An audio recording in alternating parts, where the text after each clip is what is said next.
একটা কিছু ভোর ৬টা থেকে ঢুকবে না।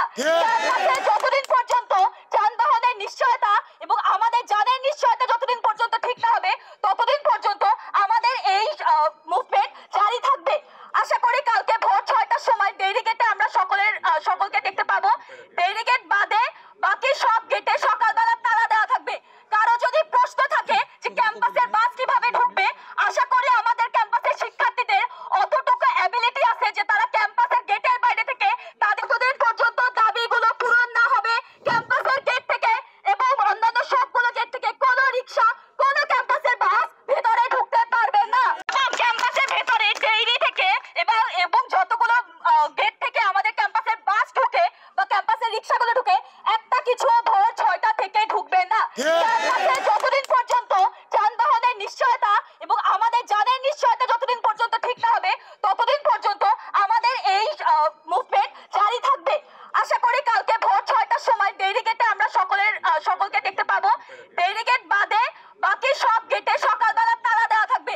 কারো যদি প্রশ্ন থাকে যে ক্যাম্পাসের বাস কিভাবে ঢুকবে, আশা করি আমাদের ক্যাম্পাসের শিক্ষার্থীদের অতটুকু অ্যাবিলিটি আছে যে তারা ক্যাম্পাসের গেটের বাইরে থেকে তাদের পর্যন্ত দাবিগুলো পূরণ না হবে ক্যাম্পাসের গেট থেকে এবং অন্যান্য সবগুলো গেট থেকে কোনো রিক্সা কোনো ক্যাম্পাসের বাস ভেতরে ঢুকতে পারবে না। তার চোখে সব স্বপ্ন নিয়ে ভাই বোনেরা খালেদা জিয়া হলে ৩০৭ নম্বর রুমে মেয়েটার জামা মেলে সে বের হয়েছিল। রাস্তায় থাকা অবস্থায় তাকে কাঠামো করত খুন করা হয়েছে এবং আমরা জানা ওর ভাই বোনেরা আমরা এখানে জানা আছি আমরা রাঁচি হত্যার বিচার না হওয়া পর্যন্ত আমরা কেউ আমাদের আন্দোলন থামাবো না। ৫৩তম আবর্তনের শিক্ষার্থীরা তারা ইতিমধ্যে ঘোষণা দিয়েছেন তারা ক্লাস পরীক্ষা বর্জন করবেন। আমি জাহাঙ্গীরনগর বিশ্ববিদ্যালয়ের বর্তমান সকল শিক্ষার্থীকে অনুরোধ করবো আজকে ক্যাম্পাসে একটি লাশ পড়েছে, সেই লাশ আমার আপনার আমার যে কেউ হতে পারত। আপনারা অবশ্যই সকল নিজ নিজ জায়গা থেকে ৫৩তম আবর্তনের আমাদের ছোট ভাই বোনদের পাশে থাকবেন এই অনুরোধ আমি সবার কাছে করি।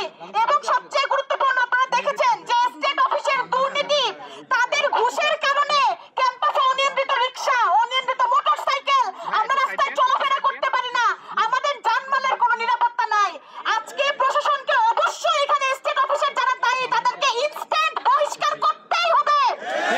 যদি এটি না করে জাহাঙ্গীরনগর বিশ্ববিদ্যালয়ের প্রশাসন আমাদের শিক্ষার্থীদের আস্থার জায়গা হারাবে, আজকে এই মুহূর্তে আস্থার জায়গা হারাবে।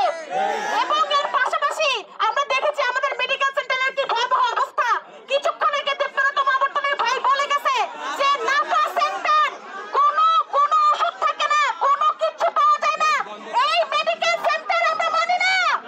আমাদের অবশ্যই উন্নত মেডিকেল চিকিৎসা লাগবে। জাহাঙ্গীরনগর বিশ্ববিদ্যালয়ের শিক্ষার্থীদের উন্নত মেডিকেল চিকিৎসা এবং প্রয়োজনে তৃতীয় রেজিস্টার ভবন না করে আমাদের মেডিকেল পূর্ণাঙ্গ করতে হবে। কারণ মেডিকেল আমাদের সবার প্রাণের দাবি এবং কথা দিতে হবে, প্রতিশ্রুতি আদায় করতে হবে। তারা বলেছেন যে ৭ দিনের মধ্যে তারা ক্যাম্পাসের সকল রিক্সাকে নিয়ন্ত্রণ করবেন, সকল অনিয়ন্ত্রিত রিক্সাকে লাইসেন্স দিবেন।